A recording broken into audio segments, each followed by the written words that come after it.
Everyone, आप सभी का स्वागत है मेरे यूट्यूब चैनल में। फर्स्ट ऑफ ऑल आप सभी को रिपब्लिक डे यानी गणतंत्र दिवस की हार्दिक शुभकामनाएं। ये 26 जनवरी आप सभी का काफ़ी अच्छी तरीके से गुजरे और उसी के साथ साथ ये जो वीडियो है ये थोड़ी स्पेशल होने वाली है, क्योंकि इस वीडियो में मैं एक ऐसी देशभक्ति रिलेटेड फिल्म के बारे में बात करने जा रहा हूँ जो 2017 में रिलीज हुई थी और ये एक तरह की रियल स्टोरी के ऊपर बेस्ड है। इस फिल्म का नाम है द गाजी अटैक और ये फिल्म कम से कम 2 घंटे 3 मिनट की है और आप इसे प्राइम पर एंजॉय कर सकते हो। सो आज मैं आपको इसकी कंप्लीट स्टोरी एंड एंडिंग के बारे में बताऊंगा और उसी के साथ साथ मैं आपको ये भी बताने की कोशिश करूंगा कि आप इस मूवी में क्या क्या देख सकते हो। सो वीडियो को एंड तक वॉच करते रहिएगा ताकि आप इसकी कंप्लीट स्टोरी को समझ सके। और अगर आपको वीडियो पसंद आए तो वीडियो को लाइक करके चैनल को सब्सक्राइब जरूर कर दीजिएगा और उस बेल आइकन को भी प्रेस करिएगा, क्योंकि मैं ऐसे ही मूवीज एंड वेब सीरीज के रिलेटेड वीडियोस इस चैनल पर अपलोड करता रहता हूँ। So without wasting any time let's start this video. तो स्टोरी 70s के टाइम पर बेस्ड है, जब ईस्ट पाकिस्तान और वेस्ट पाकिस्तान का काफी बड़ा झगड़ा चल रहा था और इसी वजह से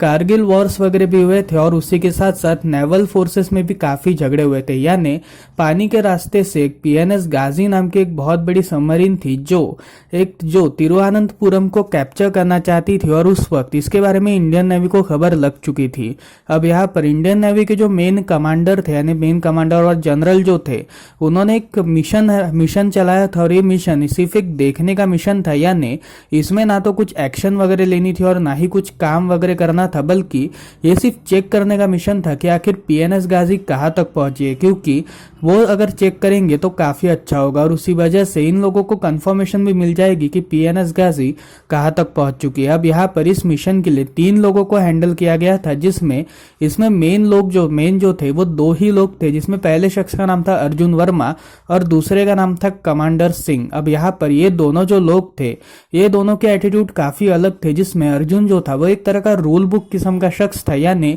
वो हमेशा रूल्स वगैरह को फॉलो करता था। और वही अगर कमांडर सिंह की बात करी जाए तो कमांडर सिंह एक तरह के अनरूल टाइप के इंसान थे और वो कभी भी रूल के साथ नहीं चलते थे, बल्कि वो जब भी कोई मुसीबत आती थी तो वो एक्शन लेने पर ही फोकस करते थे। इसी वजह से इस मिशन के लिए सिर्फ सिंह को नहीं भेजा गया बल्कि अर्जुन को भी उनके साथ भेजा गया था, क्योंकि वो नहीं चाहते थे कि बीच में कोई भी झगड़ा हो। अब यहाँ पर इस मिशन का जो नेतृत्व था वो एक तीसरा शख्स भी कर रहा था, जिसका नाम था देवराज। और देवराज आईएनएस विक्रांत के बारे में काफी सारी इंफॉर्मेशन रखता था, क्योंकि इंडिया के पास अभी तक सिर्फ सबसे शक्तिशाली सबमरीन अगर कौन सी थी तो वो सिर्फ थी आईएनएस विक्रांत, और आईएनएस विक्रांत के ही दम पर वो इस कंप्लीट मिशन को हैंडल कर सकते थे। अब यहाँ पर इस मिशन के प्रोग्रेस की शुरुआत हो चुकी थी, जिसमें इस मिशन की कंप्लीट प्लानिंग चल रही थी। बट यहाँ पर कमांडर सिंह जो थे वो हमेशा की तरह लड़ाई वगैरह करने में इंटरेस्टेड थे, क्योंकि उन्हें ऐसा लग रहा था कि शायद से अगर बहुत बड़ी गड़बड़ी हो जाए और उसी के साथ साथ अगर कोई हमारे ऊपर हमला करेगा तो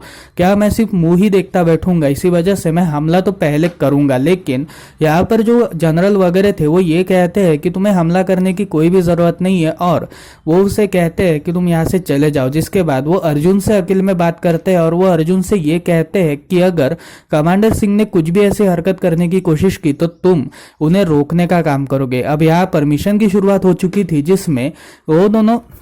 जिसमें ये कंप्लीट सबमरीन मिशन के लिए निकलती है और तभी कमांडर सिंह अपने कुछ नेवल ऑफिसर्स का टेस्ट लेने के लिए उनके एक टेस्ट ड्रिल लेता है, बट वो इस ड्रिल में पूरी तरीके से फेल हो चुके थे। इसी वजह से वो ये कहता है कि तुम्हें ट्रेनिंग की सख्त जरूरत है, क्योंकि कल को कोई भी मुसीबत आएगी तो तुम्हें इस ट्रेनिंग की जरूरत पड़ने वाली है। अब यहाँ पर ये सभी लोग उसके पास के यानी जिस साइड पर ये लोग जा रहे थे तिरुवनंतपुरम, उसके थोड़े पास के पेरीमीटर्स पर ये चेक करने की कोशिश करते हैं, बट इन्हें कुछ भी नहीं मिलता। इसी वजह से ये सभी लोग मिशन अबॉर्ट करने यानी मिशन को पूरी तरीके से क्लोज करने के लिए निकले थे। बट यहाँ पर कमांडर सिंह को कुछ अलग टाइप की फीलिंग आती है, जिसमें उन्हें ऐसा लगता है कि शायद से कुछ ना कुछ तो भी हुआ होगा। अब यहाँ पर पीएनएस गाजी जो थी वो इंडियन शिप के पैरामीटर से थोड़ा दूर थी, इसी वजह से वो इंडियन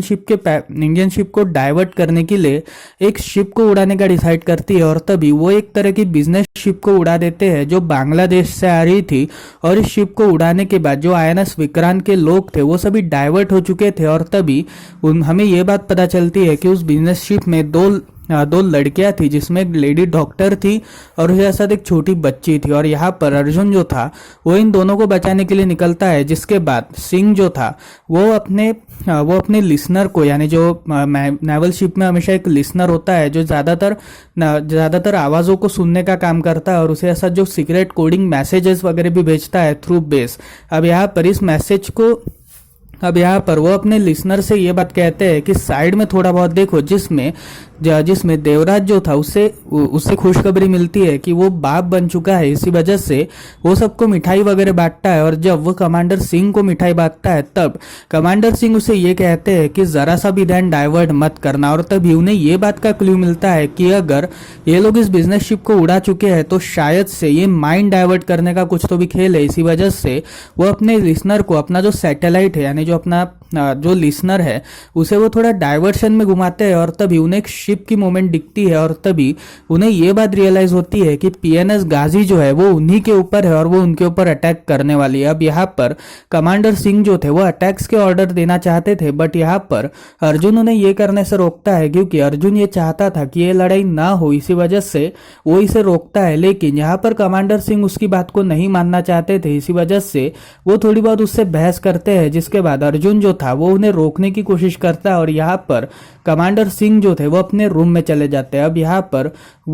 यहाँ पर अर्जुन जो था वो देवराज से ये कहता है कि ये कभी भी किसी की भी बात नहीं सुनते, जिसमें देवराज उन्हें ये कहता है कि एक्चुअली उनका जो बेटा था वो आर्मी से बिलोंग करता था और जब कारगिल वॉर्स चल रहा था तभी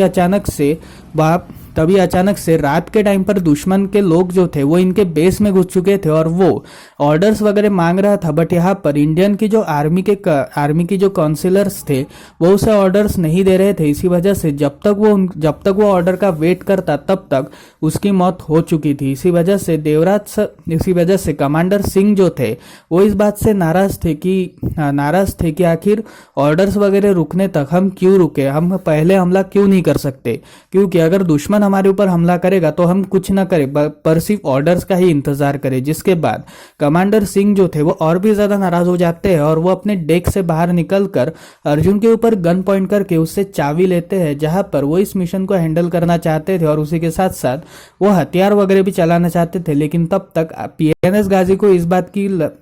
के बारे में पता चल चुका था। इसी वजह से उन्होंने सबसे पहले इंडियन शिप्स के ऊपर अटैक करना स्टार्ट किया और जब वो आईएनएस विक्रांत के ऊपर हमला करने के लिए निकले तभी आईएनएस विक्रांत के ऊपर मिसाइल वगैरह गिरने की वजह से उनका जो पहला वाला इंजन मोटर था वो पूरी तरीके से जैम हो चुका था और जो शिप थी यानी जो सबमरीन थी वो पूरी तरीके से सिंकिंग होना स्टार्ट हो चुकी थी, यानी वो समुद्र के डीप में जाना स्टार्ट हो चुकी थी और डीप में जाने की वजह से उस शिप का जो मटेरियल था वो पूरी तरीके से टूटना स्टार्ट हो गया था और इसी मटेरियल के बीच में काफी एक्सीडेंट्स हो जाते हैं, जिसमें अचानक से कमांडर सिंह जो थे उनकी डेथ हो चुकी थी। अब यहाँ पर देवराज को भी काफी चोटें आई थी, इसी वजह से ये सभी लोग गहराई पर थोड़ा बहुत इंटरवल लेते हैं, जिसमें देवराज जो था वो थोड़ा आराम करता है और जब देवराज को होश आता है तब अर्जुन उसे ये बात बताता है कि कमांडर सिंह की डेथ हो चुकी है। लेकिन यहाँ पर देवराज उसे ये बताता है कि कमांडर सिंह तुम्हें बचाते बचाते मर गए। एक्चुअली जो हथियार कमांडर सिंह को लगा था वो पहले अर्जुन को लगने वाला था, लेकिन यहाँ पर कमांडर सिंह ने अर्जुन की जान बचाते हुए खुद को मार डाला और ये एक बहुत बड़ा सेक्रीफाइस था। इसी वजह से अब अर्जुन के भी दिल में एक आग आ चुकी थी और तब वो ये डिसाइड करता है कि वो पीएनएस गाजी को पूरी तरीके से खत्म कर देगा। इसी वजह से वो अपने शिप के कर्मचारी को ये ऑर्डर्स देता है कि जल्दी से जल्दी जितने भी इंजन है उन्हें स्टार्ट करने की कोशिश करो ताकि हम ऊपर तक तो पहुंच सके, यानी जो उसकी लिमिटेड रेंज है वहां तक तो पहुंच सके। उसके बाद का बाद में देखेंगे। अब यहाँ पर जो कर्मचारी थे वो सभी अर्जुन के ऑर्डर्स मानते हैं और तभी वो 2 इंजन स्टार्ट करने का ट्राई करते हैं, जिसमें ये दोनों इंजन सक्सेसफुली स्टार्ट हो जाते हैं। लेकिन यहाँ पर जो 4 इंजन थे उसमें से 2 इंजन बंद हो चुके थे और 2 इंजन अभी तक खुले हुए थे। इसी वजह से ये सभी लोग उन 2 इंजन का यूज करके, जो बचे हुए थे उनका यूज करके वो सबमरीन को कैसे तो भी कर ऊपर लेकर आते हैं, जिसमें वो उसे उस लिमिटेड रेंज की तरफ ले आते हैं और लिमिटेड रेंज में आने के बाद वो ये चेक करते हैं कि आखिर हथियार वगैरह कहाँ है, जहां पर अर्जुन अर्जुन जो था वो अपने लिसनर से ये कहता है कि तुम्हें पीएनएस गाजी का कुछ आवाज वगैरह आ रहा है क्या, जिसमें वो लिसनर उनसे ये कहता है कि पीएनएस गाजी ठीक हमारे सामने है। और यहाँ पर पीएनएस गाजी के जो लोग थे वो इस बात से काफी हैरान थे, इसी वजह से वो आईएनएस विक्रांत को पूरी तरीके से खत्म करने के लिए एक मिसाइल ड्रॉप करते हैं। बट ये मिसाइल जो थी ये चूक जाती है। अब यहाँ पर इस मिसाइल के चूकने के बाद पीएनएस गाजी का जो कमांडर था वो एक और मिसाइल रन करता है ताकि वो आईएनएस विक्रांत को खत्म कर सके। बट ये वाला जो मिसाइल था, इसके पहले आईएनएस विक्रांत अपना पहला जो दूसरे इंजन का मिसाइल था उसे लॉन्च कर देता है। और उसे लॉन्च करने के बाद इन दोनों मिसाइल्स का जो निशाना था वो चूक जाता है, जिसके बाद पीएनएस गाजी जो था वो तीसरा मिसाइल ड्रॉप करता है। बट ये तीसरा मिसाइल भी मिस हो जाता है, जिसके बाद इनके पास लास्ट चांस बचा था। और यहाँ पर आईएनएस विक्रांत के भी पास लास्ट चांस बचा था, क्योंकि तीसरा जो मिसाइल था वो इसके अंदर था ही नहीं और जो चौथा मिसाइल था वो पानी के अंदर दबा हुआ था। इसी वजह से अर्जुन ये डिसाइड करता है कि वो इस चौथे मिसाइल को रन करेगा। इसी वजह से वो इस चौथे मिसाइल को रन करने के लिए सबमरीन के चौथे इंजन की तरफ जाता है, जहां पर वो इस चौथे इंजन में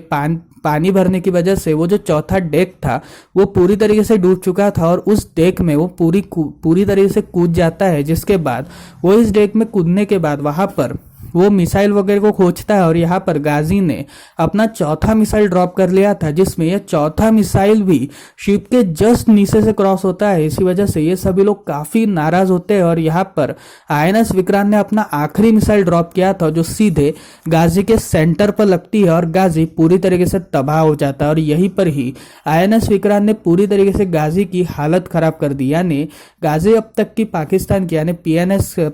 की सबसे पीएनएस सर्विसेज की, यानी जो पाकिस्तान नेशनल नेवी सर्विसेज थी, उन सर्विसेज की अब तक की सबसे ताकतवर टाइप की सबमरीन थी 1970s के टाइम की। और उस सबमरीन से लड़ने के लिए इंडिया के पास इतनी ताकतवर सबमरीन्स नहीं थी, पर फिर भी आईएनएस विक्रांत का यूज करके उन्होंने इस सबमरीन को पूरी तरीके से खत्म कर दिया और पीएनएस गाजी का हमेशा हमेशा के लिए अंत हो गया। और यहीं पर ही आईएनएस विक्रांत के जो लोग थे वो सभी काफी खुश थे, जिसके बाद ये सभी लोग वापस ऊपर पोर्ट में आते हैं। और यहाँ पर इंडियन गवर्नमेंट के जो लोग थे, यानी जो नेवल सर्विसेज के लोग थे, वो इन्हें खोजने की कोशिश कर रहे थे। और तभी देवराज एक फ्लैग लेकर, जो एक्चुअली भारत का फ्लैग था, उसे लहराता है और कहता है कि आखिरकार हमने ये जंग जीत ली। और यहीं पर ही ये कंप्लीट स्टोरी खत्म होती है। अब यहाँ पर इस फिल्म को देखने के बाद मुझे सीरियसली ऐसा लगा कि अभी भी बॉलीवुड में अभी भी काफ़ी अच्छे एक्टर्स हैं और अगर उनका इस्तेमाल किया गया तो काफ़ी अच्छी मूवीज़ बन सकती है। और सीरियसली कहूँ तो द गाजी अटैक ये आप सभी को एक बार तो भी ज़रूर एंजॉय करनी चाहिए 26 जनवरी के टाइम में। तो फिर ये थी मेरी वीडियो गाजी अटैक के ऊपर। आपको कैसी लगी मुझे कमेंट सेक्शन में ज़रूर बताइएगा। सो मिलते हैं अगली वीडियो में, तब तक के लिए बाय बाय।